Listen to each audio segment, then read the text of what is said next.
Right on, man. Cyberpunk 2027 issue 3. I know I just did a review of issue 2, but you know what? Issue 3 just came out this past week. So, of course, I'm going to talk about it, right? That's what you're supposed to do. You're supposed to talk about books when they come out, not like months later. Um, it's great stuff, man. Issue 1 and issue 2 both had this great, gritty, cyberpunk, very manga-esque structure to the art.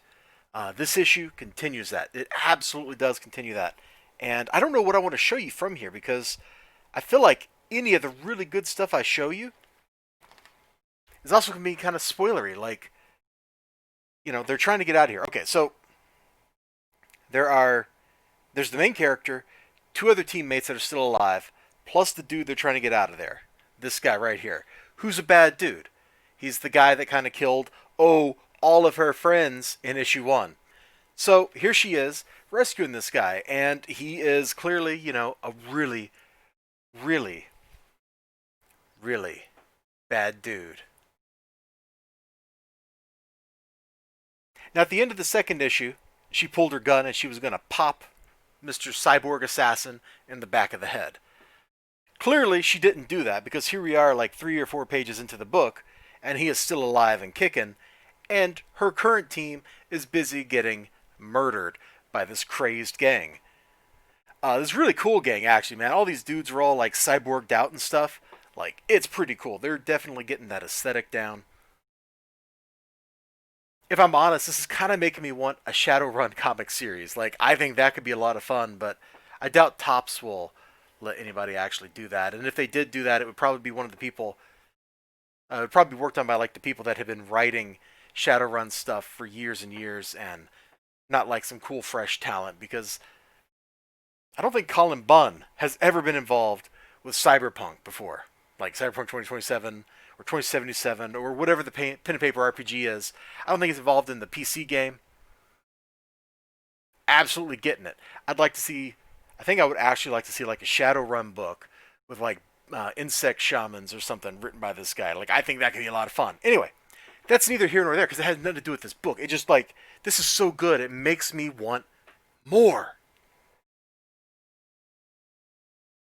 Look at the action. It's actually pretty well constructed. You've got this crazy stairwell, which means innately you get crazy camera angles. You can't depict a stairwell in any meaningful way when you got dudes like running up here in a normal camera angle. Now, these guys are probably like the least well-drawn things in the book. Like, look at this dude here. I don't know what's going on with that. Is he just laying on the stairs?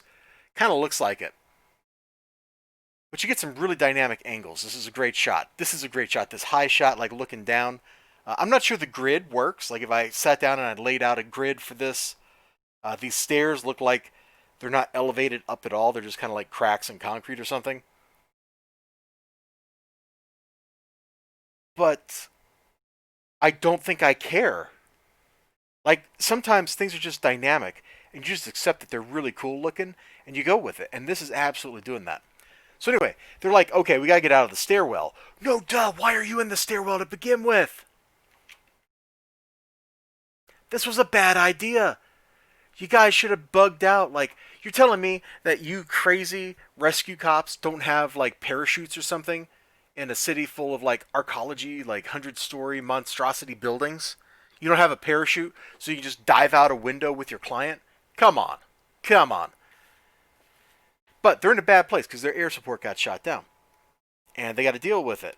So they duck in, and this is where all the, like, really heavy drama really hits us in the book. They duck into an apartment. There's a lady and her little kid, sweet little kid, who's apparently sick. And the lady's like, look, you're doctors, treat my kid, please. Meanwhile, the one surviving member of the team that's not the main character is all like freaking out because, dude, I mean, come on, he's already dead. He's already dead. Look at this. Like, in the hallway, he's all like, ugh, body armor got the worst of it. Dude, you were like gut shot, man. You're toast. There's very little she's going to be able to do that's going to save you as they try to drag you out of the building. She knows it. You know it. He knows it but doesn't want to admit it. And Assassin Dude definitely knows it. So they do the only thing he can do. They try to get out of there. and it results in another really great action sequence. This book is full of some great action stuff, interspersed with like some real heavy drama stuff, and it's all mixed in very well together.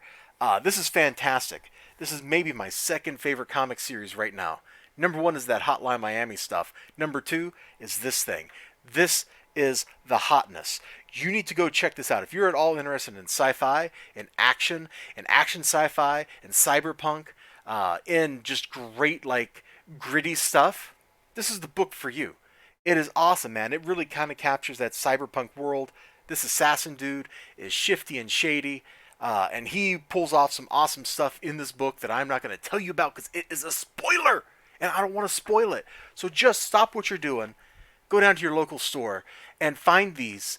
You know, don't pay money on like eBay or something. That's not worth it. But like maybe Dark Horse will sell you a digital or something on like some website. But check it out. This has been an absolute joy. It's been absolute fun, and I want to share that love with you. I want you to go get this. I want you to go check this out. Even if all you can do is like borrow somebody's copy and flip through it. I want you to do that just so you can experience this fun. This is the most manga-like of Western comic books, man. It's really capturing that early 90s cyberpunk manga kind of thing. It's not funny. It's not a humor book like Ghost in the Shell could be a lot of times, or Tank Police, but it's definitely kind of capturing that same vibe, that same aesthetic, and it's worth checking out.